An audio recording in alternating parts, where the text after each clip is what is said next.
The Body-Snatchers, 1884, by Robert Louis Stevenson, read by Patrick Drug and Alexander Trustrup. Every night in the year, 4 of us sat in the small parlour of the George at Debenham, the undertaker, and the landlord, and Fetz, and myself. Sometimes there would be more, but blow high, blow low, come rain or snow or frost, we 4 would be each planted in his own particular armchair.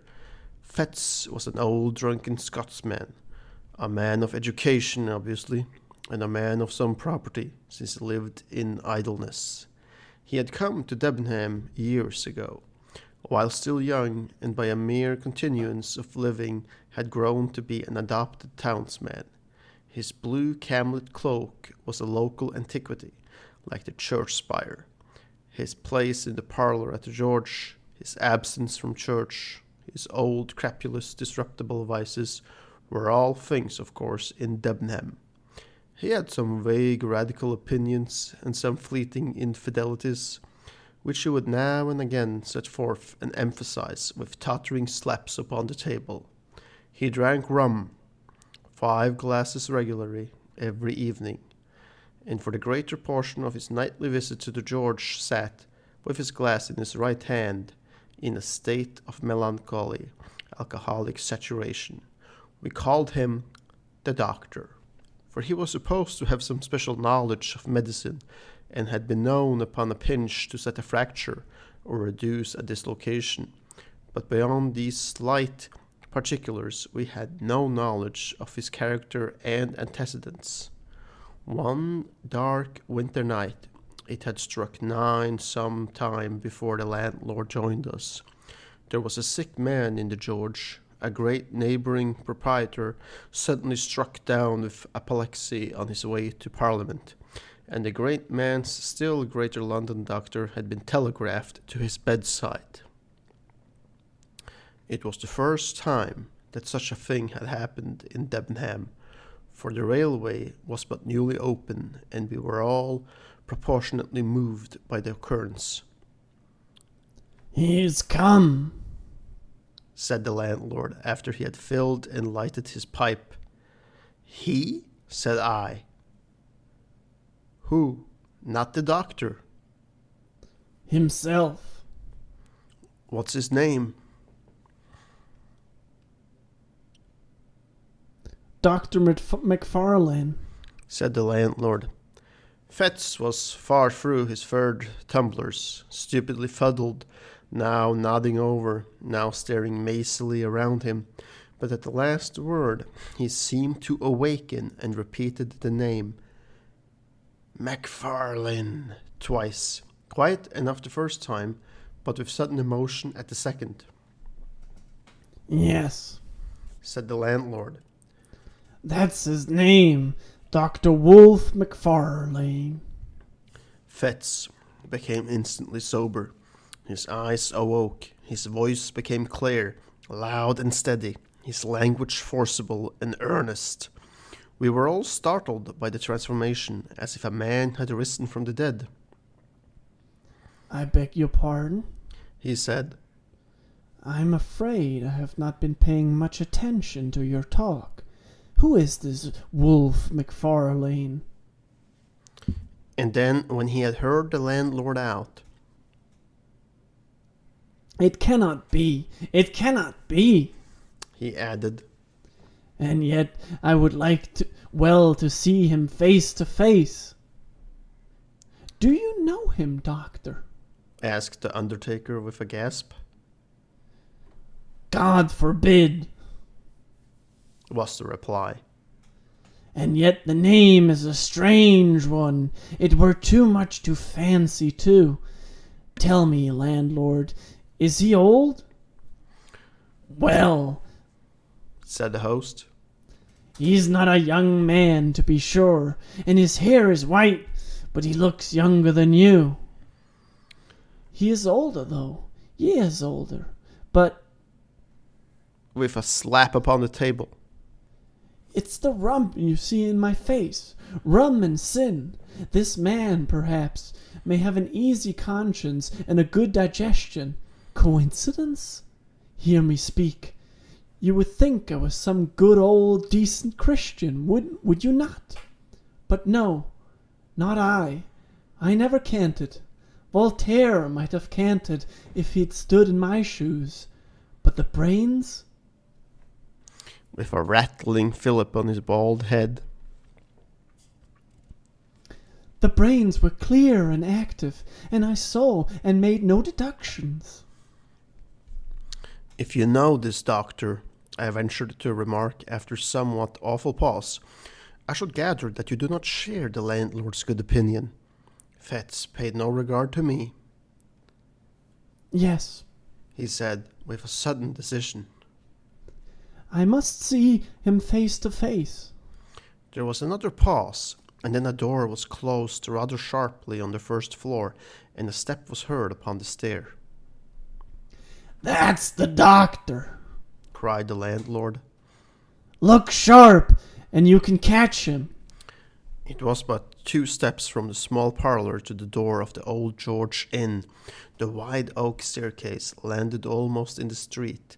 There was room for a turkey rug and nothing more between the threshold and the last round of the descent. But this little space was every evening brilliantly lit up, not only by the light upon the stair and the great signal lamp below the sign, but by the warm radiance of the bar-room window. The George thus brightly advertised itself to passers-by in the cold street. Fetz walked steadily to the spot, and we who were hanging behind beheld the 2 men meet, as one of them had phrased it, face to face. Dr. McFarlane was alert and vigorous. His white hair set off his pale and placid, although energetic, countenance. He was richly dressed in the finest of broadcloth and the whitest of linen, with a great gold watch chain and studs and spectacles of the same precious material. He wore a broad-folded tie, white and speckled with lilac, and he carried on his arm a comfortable driving coat of fur. There was no doubt but he became his years, breathing, as he did, of wealth and consideration, and it was a surprising contrast to see our parlour sot, bald, dirty, pimpled, and robed in his old camlet cloak, confront him at the bottom of the stairs. McFarlane, He said somewhat loudly, more like a herald than a friend. The great doctor pulled up short on the 4th step, as though the familiarity of the address surprised and somewhat shocked his dignity. Toddy McFarlane, Repeated Fetz. The London man almost staggered. He stared for the swiftest of seconds at the man before him, glanced behind him with a sort of scare, and then in a startled whisper, Fetz, he said. You! Hey! Said the other. Me! Did you think I was dead too? We are not too easy shut out of our acquaintance. Hush, hush! Exclaimed the doctor. Hush, hush! This meeting is so unexpected. I can see you are unmanned. I hardly knew you. I confess at first, but I am overjoyed to have this opportunity. For the present, it must be how d'ye do and goodbye in one, for my fly is waiting, and I must not fail the train. But you shall, let me see, yes, you shall give me your address, and you can count on early news of me. We must do something for you, Fetz. I fear you are out at elbows, but we must see to that for auld lang syne, as once we sang at suppers. Money, Cried Fetz. money from you. The money that I had from you is lying where I cast it in the rain. Dr. McFarlane had talked himself into some measure of superiority and confidence, but the uncommon energy of this refusal cast him back into his first confusion. A horrible, ugly look came and went across his almost venerable countenance. "My dear fellow," he said, "be it as you please. My last thought is to offend you. I would intrude on none. I will leave you my address, however." "I do not wish it. I do not wish to know the roof that shelters you," interrupted the other. "I heard your name. I feared it might be you. I wish to know if, after all, there were a God. I know now that there's none. Begone!" He still stood in the middle of the rug between the stair and doorway, and the great London physician, in order to escape, would be forced to step to one side. It was plain that he hesitated before the thought of this humiliation. White as he was, there was a dangerous glitter in his spectacles. But while he still paused uncertain, he became aware that the driver of his fly was peering in from the street at this unusual scene, and caught a glimpse at the same time of her little body from the parlor, huddled by the corner of the bar. The presence of so many witnesses decided him at once to flee. He crouched together, brushing on the wainscot, and made a dart like a serpent, striking for the door. But his tribulation was not yet entirely at an end, for even as he was passing, Fetst clutched him by the arm, and these words came in a whisper, and yet painfully distinct. "Have you seen it again?" The great, rich London doctor cried out aloud with a sharp, throttling cry. He dashed his questionnaire across the open space, and with his hands over his head, fled out the door like a detected thief. Before it had occurred to one of us to make a movement, the fly was already rattling toward the station. The scene was over like a dream, but the dream had left proofs and traces of its passage. Next day the servant found the fine gold spectacles broken on the threshold, and that very night we were all standing breathless by the bar-room window, and Fetz at our side, sober, pale, and resolute in look.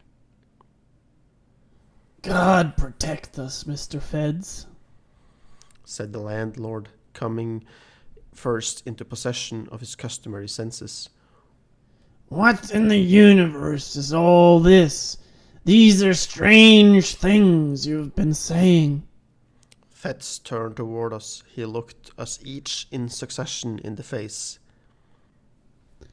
"See if you can hold your tongues," said he. "That man, MacFarlane, is not safe to cross. Those that have done so already have repented it too late." And then, without so much as finishing his third glass, far less waiting for the other two, he bade us goodbye and went forth under the lamp of the hotel into the black night. We three turned to our places in the parlor with the big red fire and 4 clear candles. And as we recapitulated what had passed in the first chill of our surprise, soon changed into a glow of curiosity. We sat late. It was the latest session I have known in the Old George.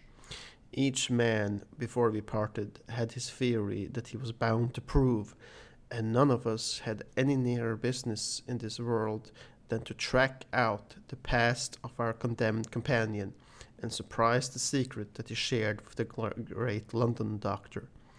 It is not great boast, but I believe I was a better hand at worming out the story than either of my fellows at the George, and perhaps there is now no other man alive who can narrate to you the following foul and unnatural events. In his young days, Fetz studied medicine in the schools of Edinburgh. He had talent of a kind, the talent that picks up swiftly what it hears and readily retails it for its own. He worked little at home, but he was civil, attentive, and intelligent in the presence of his masters. They soon picked him out as a lad who listened closely and remembered well. Nay, strange as it seemed to me when I first heard it, he was in those days well-favoured and pleased by his exterior. There was at that period a certain extramural teacher of anatomy, whom I shall here designate by the letter K. His name was subsequently too well known. The man who bore it skulked through the streets of Edinburgh in disguise, while the mob that applauded at the execution of Burke called loudly for the blood of his employer. But Mr. K was then at the top of his vogue. He enjoyed a popularity due partly to his own talent and address, partly to the incapacity of his rival, the university professor. The students, at least, swore by his name, and Fetz believed himself, and was believed by others, to have laid the foundation of success when he had acquired the favor of this metaphorically famous man, Mr. K. Mr. K was a bon vivant, as well as an accomplished teacher. He liked a sly allusion no less than a careful preparation. In both capacities, Fetz enjoyed and deserved his notice, and by the second year of his attendance, he held the half-regular position of second demonstrator or sub-assistant in his class. In this capacity, the charge of the theatre and lecturedom dissolved in particular upon his shoulders.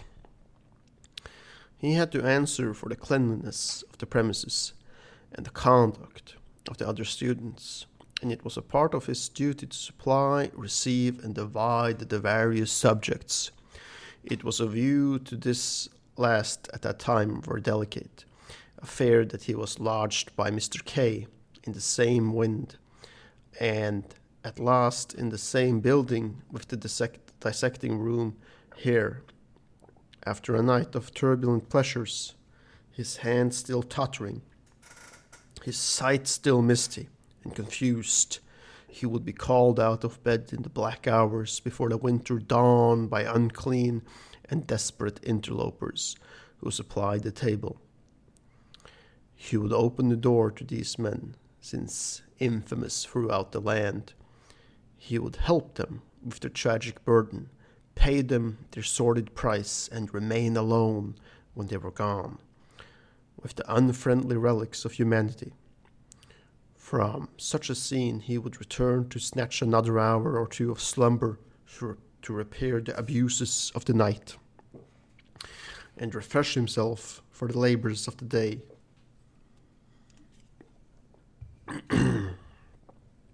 Few lads could have been more insensible to the impressions of a life thus passed among the ensigns of mortality. His mind was closed again, all general considerations. He was incapable of interest in the fate and fortunes of another, the slave of his own desires and low ambitions.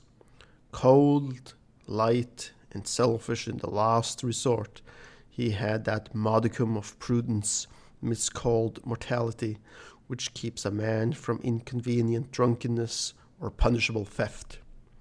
He coveted, besides, a measure of consideration from his masters and his fellow pupils, and he had no desire to fail conspicuously in the external parts of life. Thus, he made his pleasure to gain some distinction in his studies, and day after day rendered unimpeachable eye service to his employer, Mr. K. For his day of work, he indemnified himself by nights of roaring,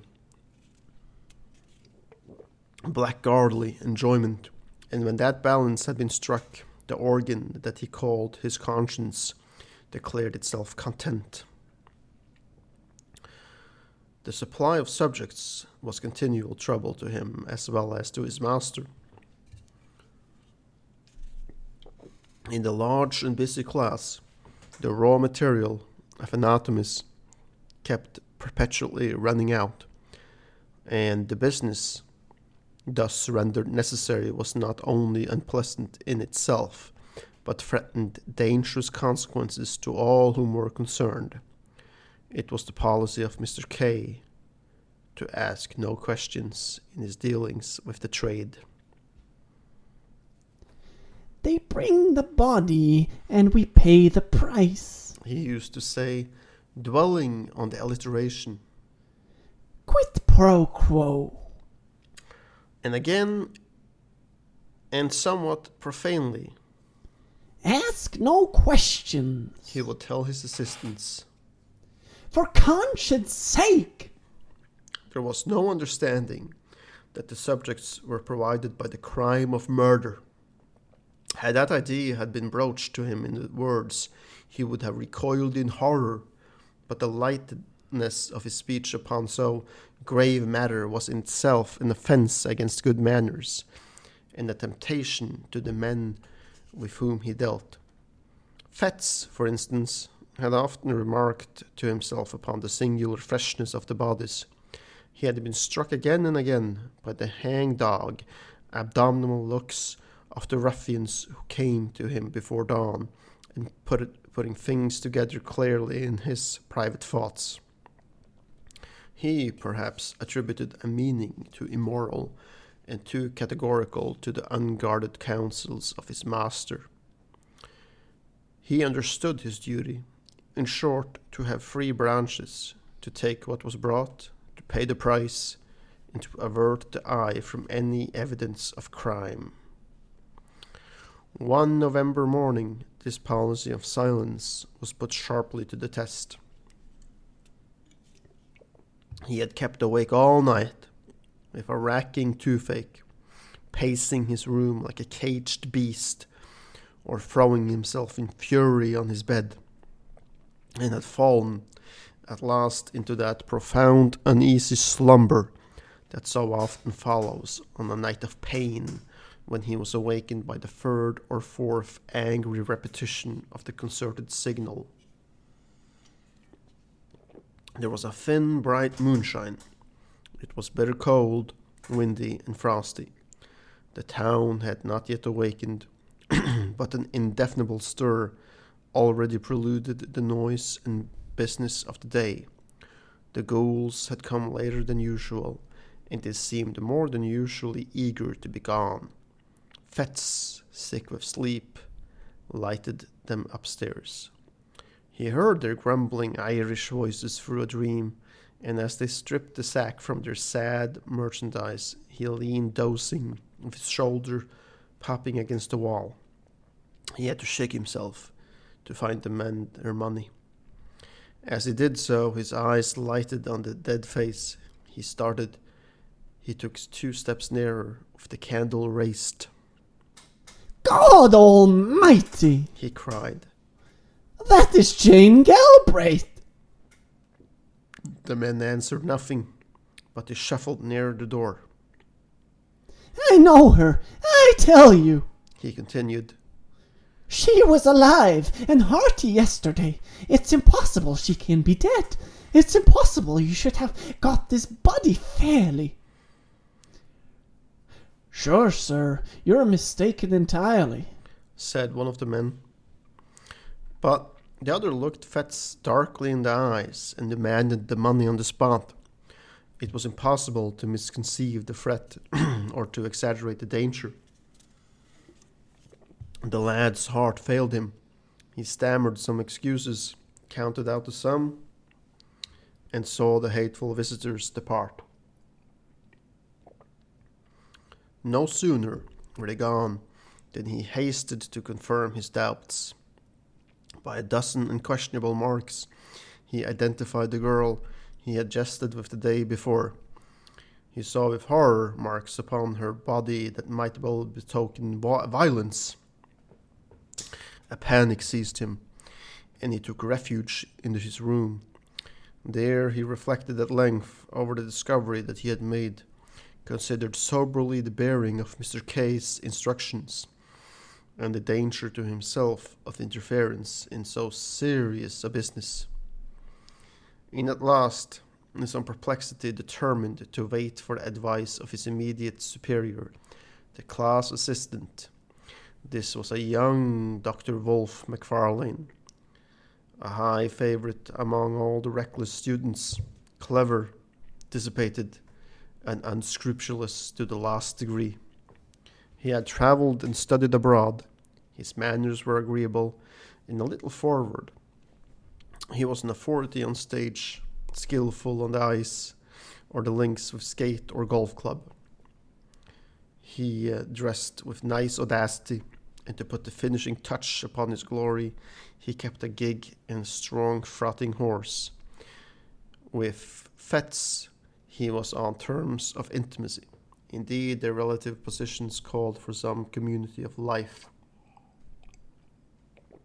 And when subjects were scarce, the pair would drive far into the country in McFarlane's gig, visit and desecrate some lonely graveyard, and return before dawn with their booty to the door of the dissecting room.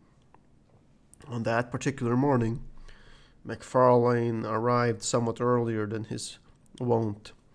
Fetz heard him and met him on the stairs, told him his story, and showed him the cause of his alarm.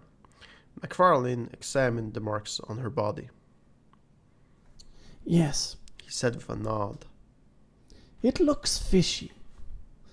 Well, what should I do? Asked Fetz. Do? Repeated the other. Do you want to do anything? Least Least said, soonest mended, I should say. Someone else might recognize her. objected Fetz. She was as well known as the Castle Rock. Well, we'll hope not. Said McFarlane. And if anybody does, well, you didn't. Don't you see? And there's an end. The fact is, this has been going on too long. Stir up the mud, and you'll get Kay into the most unholy trouble. You'll be in a shocking box yourself. So will I, if you come to that. I should like to know how any one of us would look, or what the devil we should have to say for ourselves if any Christian witness box. For me, you know, there's one thing certain, that practically speaking, all our subjects have been murdered. McFarlane, Cried Fetz. come now, Sneered the other. as if you hadn't suspected it yourself. Suspecting is one thing, and proof another. Yes, I know, and I'm as sorry as you are. This should have come here. Tapping the body with his cane. The next best thing for me is not to recognize it, and He added coolly. I don't. You may, if you please. I don't dictate, but I think a man of the world would do as I do. And I may add, I fancy that is what Kay would look for at our hands. The question is, why did he choose us two for his assistants? And I answer, because he didn't want old wives. This was the tone of all others to affect the mind of a lad like Fetz. He agreed to imitate McFarlane. The body of the unfortunate girl was duly dissected, and no one remarked or appeared to recognize her. One afternoon, when his day's work was over, Fetz dropped into a popular tavern and found McFarlane sitting with a stranger. This was a small man, very pale and dark, with coal black eyes. The cut of his features gave a promise of intellect and refinement which was but feebly realized in his manners. For he proved, upon a nearer acquaintance, coarse, vulgar, and stupid. He exercised, however, a very remarkable control over McFarlane, issued orders like the great Bashaw, became inflamed at the least discussion or delay, and commented rudely on the servility with which he was obeyed. This most offensive person took a fancy to Fetz on the spot, plied him with drinks, and honored him with unusual confidences on his past career. If a tenth part of what he confessed were true, he was a very loathsome rogue, and the lad's vanity was tickled by the attention of so experienced a man.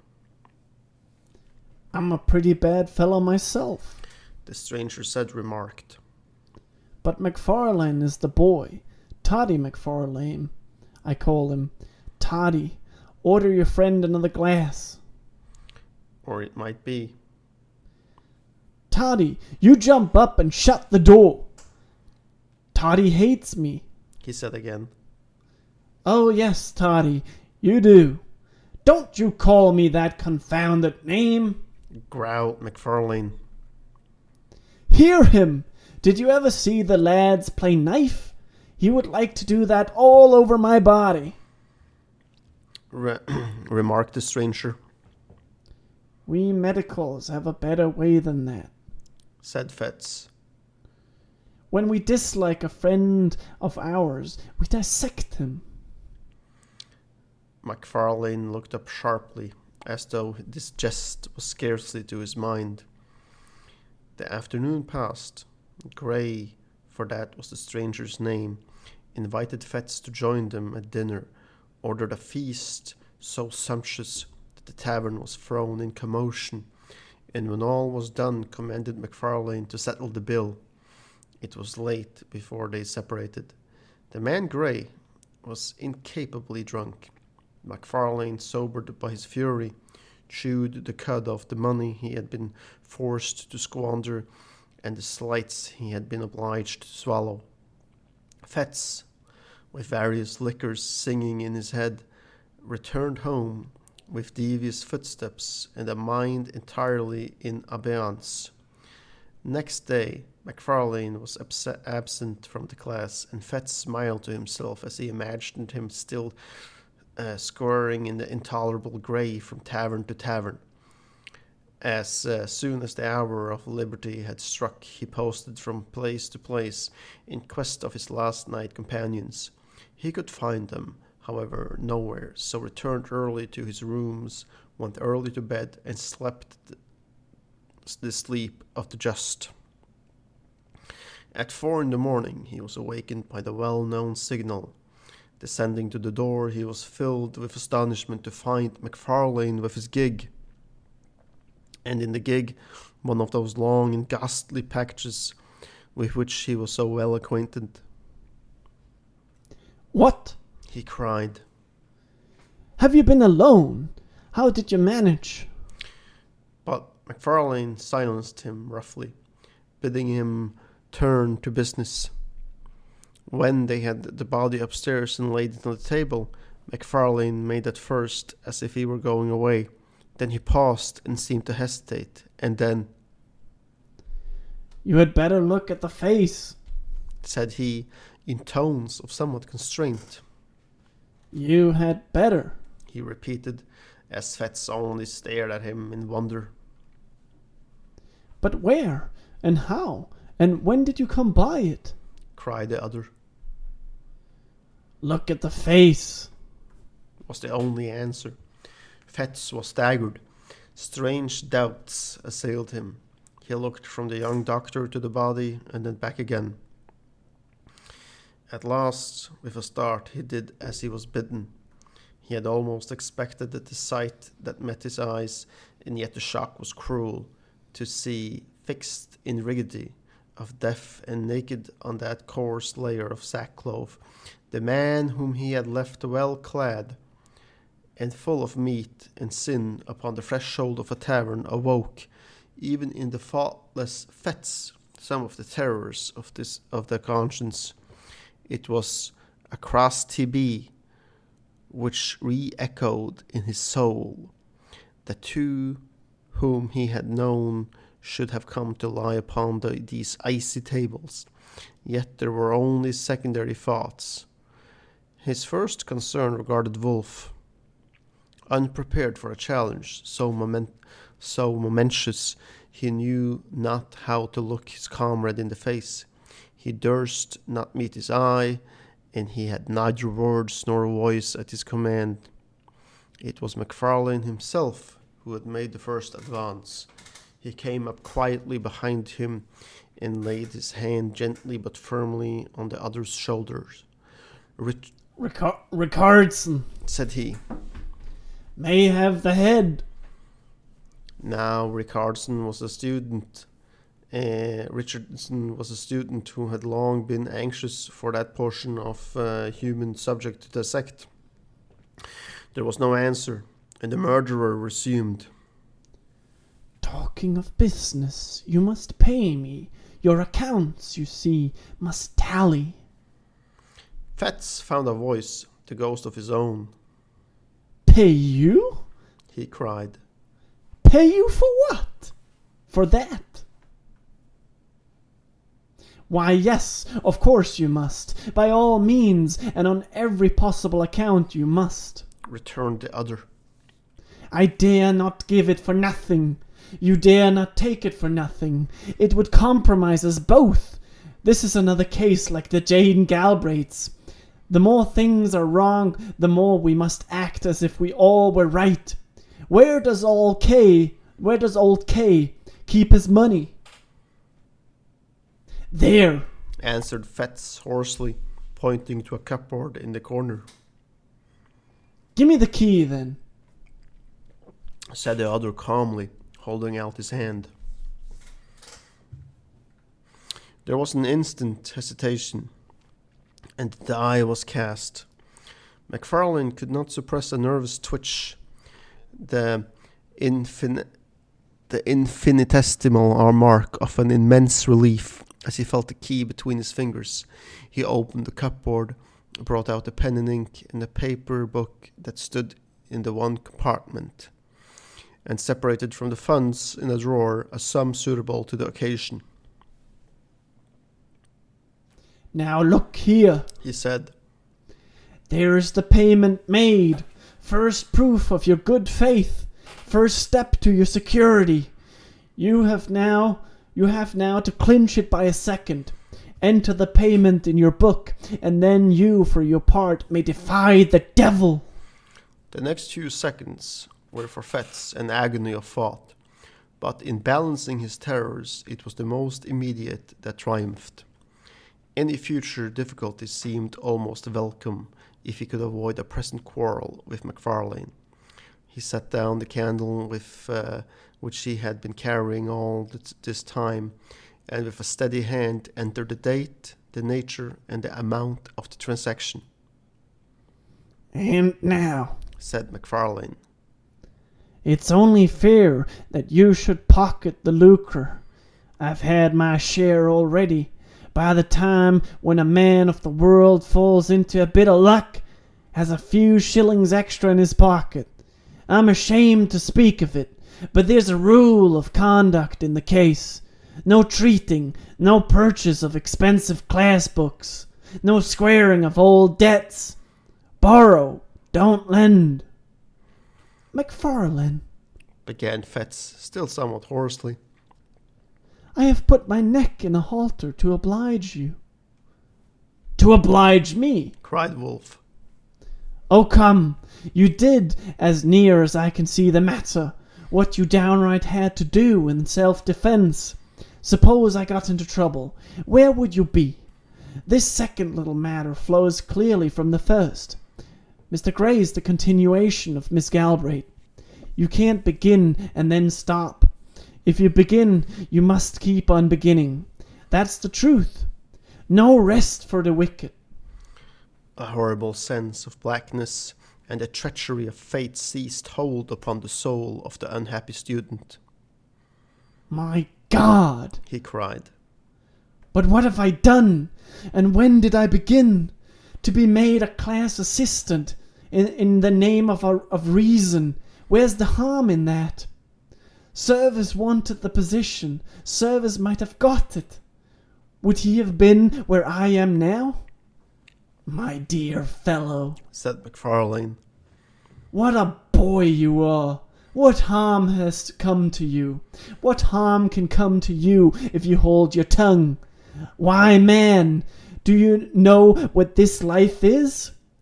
There are two squads of us, the lions and the lambs. If you're a lamb, you'll come to lie upon these tables like Gray or Jane Galbraith. If you're a lion, you'll live and drive a horse like me, like Kay, like all the world with any wit or courage. You're staggered at the first, but look at Kay. My dear fellow, you're clever. You have pluck. I like you, and Kay likes you. You were born to lead the hunt, and I tell you, on my honor and my experience of life, 3 days from now, you'll laugh at all these scarecrows like a high school boy at a farce. And with that, McFarlane took his departure and drove off up the wind in his gig to get under cover before daylight. Fetz was thus left alone with his regrets. He saw the miserable peril in which he stood involved. He saw with inexpressible dismay that there was no limit to his weakness, and that from concession to concession he had fallen from the arbiter of McFarlane's destiny to his paid and helpless accomplice. He would have given the world to have been a little braver at the time, but it did not occur to him that he might still be brave. The secret of Jane Galbraith and the cursed entry in the daybook closed his mouth. Hours passed. The class began to arrive. The members of the unhappy Grey were dealt out to one and to another, and received without remark. Richardson was made happy with the head, and before the hour of freedom rang, Fetz trembled with exultation to perceive how far they had already gone towards safety. For 2 days he continued to watch, with increasing joy, the dreadful process of his disguise. On the 3rd day, McFarlane made his appearance. He had been ill, he said, but he made up for lost time by the energy with which he directed the students. To Richardson, in particular, he extended the most valuable assistance and advice, and that student, encouraged by the praise of the demonstrator, burned high with ambitious hopes and saw the medal already in his grasp. Before the week was out, McFarlane's prophecy had been fulfilled. Fetz had outlived his terrors and forgotten his baseness. He began to plume himself upon the courage, and had so arranged the story in his mind that he could look back on these events with an unhealthy pride. Of his accomplice he saw but little. They met, of course, in the business of the class. They received their orders together from Mr. K. At times they had a word or two in private, and McFarlane was from first to last particularly kind and jovial. But it was plain that he avoided any reference to their common secret, and even when Fetz whispered to him that he had cast in his lot with the lions and forsworn the lambs, he only signed to him smilingly to hold his peace. At length an occasion arose which threw the pair once more into a closer union. Mr. K was again short of subjects. Pupils were eager, and it was a part of this teacher's pretensions to be always well supplied.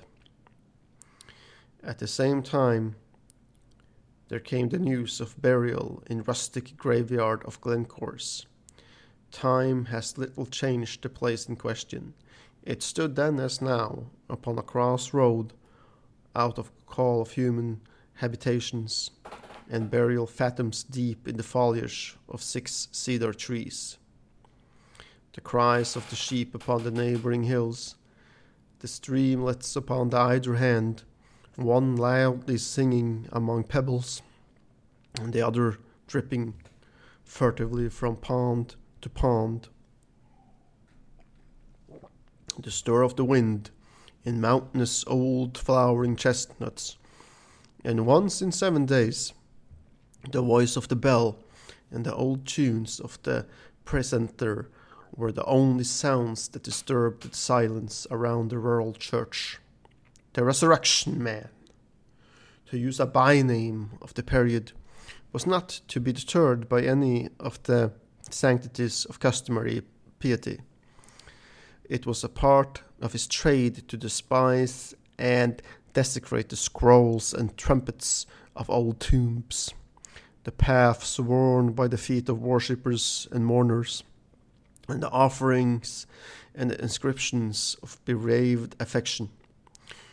To rustic neighborhoods, where love is more than commonly tenacious, and where some bonds of blood or fellowship unite the entire society of a parish, The Body-Snatcher, far from being repelled by natural respect, was attracted by the ease and safety of the task. Two bodies that had been laid in earth in joyful expectations of a far different awakening, there came that hasty, lamp-lit, terror-haunted resurrection of the spade and mattock. The coffin was forced, the cerements torn, and the melancholy relics clad in sackcloth, after being rattled for hours on moonless byways, were at lengths post to uttermost indignities before a class of gasping boys. Somewhat as two vultures may swoop upon a dying lamb, Fetz and MacFarlane were to be let loose upon a grave in that green and quiet resting place. The wife of a farmer, a woman who had lived for 60 years and been known for nothing but good butter and a godly conversation, was to be rooted from her grave at midnight and carried, dead and naked, to that faraway city that she had always honored with her Sunday's best. The place beside her family was to be empty till the crack of doom. Her innocent and almost venerable members to be exposed to that last curiosity of the anatomist. Late one afternoon the pair set forth, well wrapped in cloaks and furnished with a formidable bottle. It rained without remission, a cold, dense, slashing rain. Now and again there blew a puff of wind, but these sheets of falling water kept it down. Bottle and all, it was a sad and silent drive as far as Pennyquick, where they were to spend the evening. They stopped once to hide their implements in a thick bush not far from the churchyard, and once again at the Fisher's Tryst, to have a toast before the kitchen fire and vary their nips of whiskey with a glass of ale. When they reached their journey's end, the gig was housed. The horse was fed and comforted, and the two young doctors in a private room sat to the best dinner and the best wine the house afforded.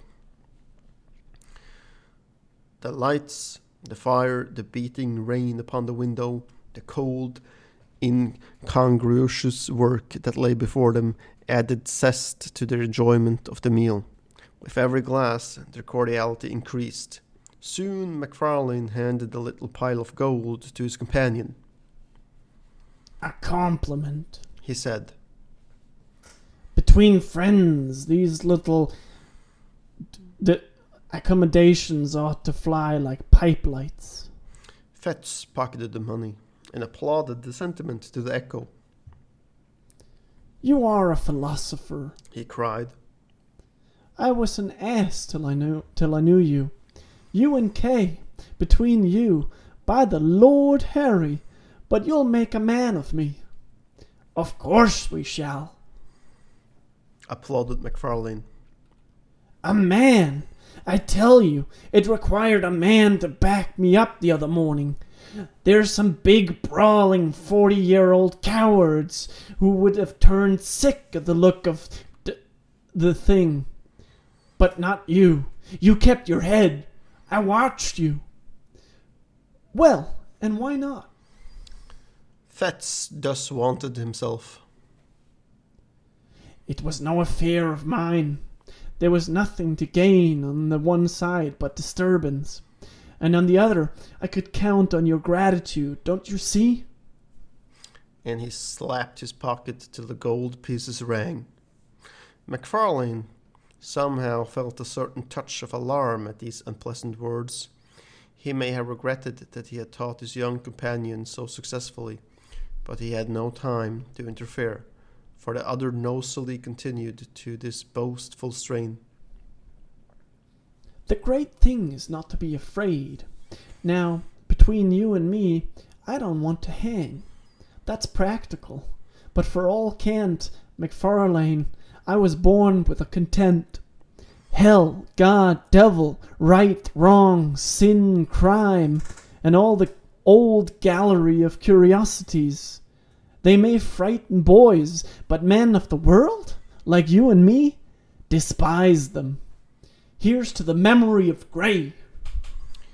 It was by this time growing somewhat late. The gig, according to order, was brought round to the door with both lamps brightly shining, and the young men had to pay their bill and take the road. They announced that they were bound for Peebles, and drove in the direction till they were clear of the last houses of the town, then extinguished the lamps, returned upon their course, and followed a by-road toward Glencore's. There was no sound but that of their own passage, and the incessant, strident pouring of the rain. It was pitch dark. Here and there a white gate or a white stone in the wall guided them for a short space across the night. But for the most part, it was a foot pace, and almost groping, that they picked their way through the recent blackness to their solemn and isolated destination. In the sunken woods that traversed the neighborhood of the burying ground, the last glimmer failed them, and it became necessary to kindle a match and re-illumine one of the lanterns of the gig. Thus, under the dripping trees, and environed by huge and moving shadows, they reached the scene of their unhallowed labors. They were both experienced in such affairs, and powerful with the spade, and they had scarce been 20 minutes at their task before they were rewarded by a dull rattle on the coffin lid. At the same moment, MacFarlane having hurt his hand upon a stone, flung his carelessly above his head the grave, in which they now stood almost to the shoulders, was close to the edge of the plateau of the graveyard, and the gig lamp had been propped the better to illuminate their labors. Against a tree, and on the immediate verge of the steep bank descending to the stream, Chance had taken a sure aim with the stone. Then came a clang of broken glass. Night fell upon them. Sound alternatively dull and ringing announced the bounding of the lantern down the bank, and its occasional collision with the trees. A stone or two which it had dislodged in its descent rattled behind it in the profundities of the glen, and the silence like night resumed its sway, and they might bend their hearing to its utmost pitch, but naught was to be heard except the rain, now marching to the wind, now steadily falling over miles of open country. There was so nearly at an end of their abhorred task that they judged in the wisest to complete it in the dark.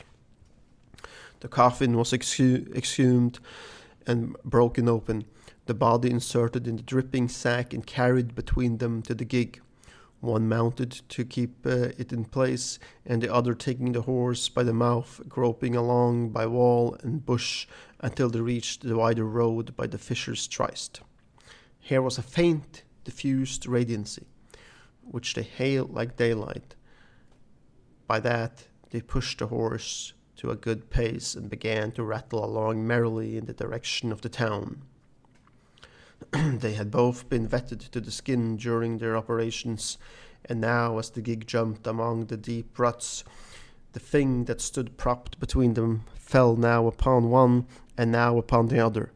At every repetition of the horrid contact, each instinctively repelled it with the greater haste, and the process, natural although it was, began to tell upon the nerves of the companions.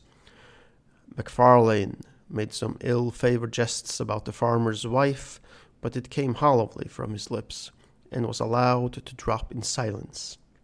Still, their unnatural burden bumped from side to side, and now the head would be laid as if in confidence upon their shoulders, and now the drenching sackcloth would flap icily about their faces. A creeping chill began to possess the soul of Fetz. He peered at the bundle, and it seemed somehow larger than at first.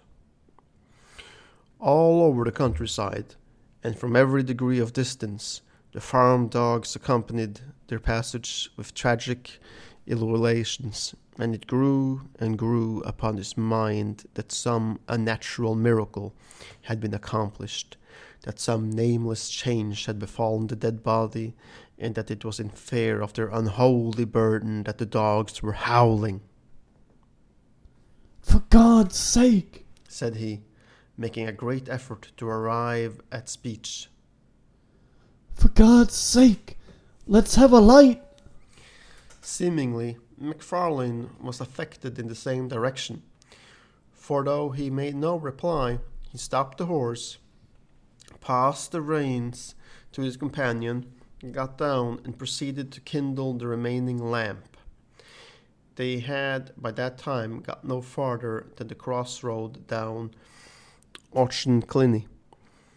The rain still poured, as though the deluge were returning, and it was no easy matter to take a light in such a world of wet and darkness. When at last the flickering blue flame had been transferred to the wick and began to expand and clarify and shed a wide circle of misty brightness round the gig, it became possible for the two young men to see each other and the thing they had along with them. The rain had molded the rough sacking of the outlines of the body underneath. The head was distinct from the trunk, the shoulders plainly modelled, something at once spectral and human riveted their eyes upon the ghastly comrade of their drive. For some time, MacFarlane stood motionless, holding up the lamp. A nameless dread was swathed like a wet sheet about the body and tightened the white skin upon the face of Fetz.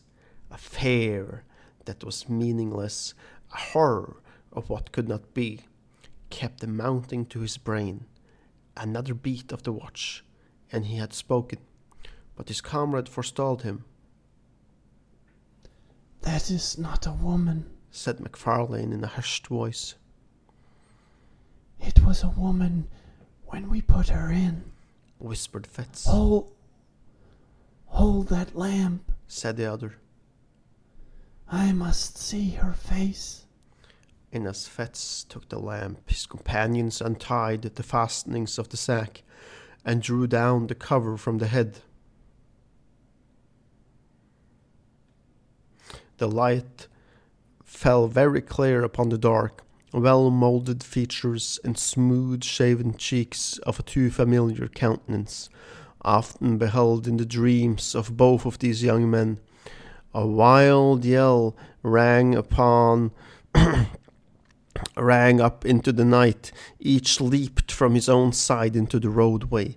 The lamp fell, broke, and was extinguished, and the horse, terrified by the unusual commotion, bounded and went off toward Edinburgh at a gallop, bearing along with it a sole occupant of the gig, the body of the dead, and the long dissected grey.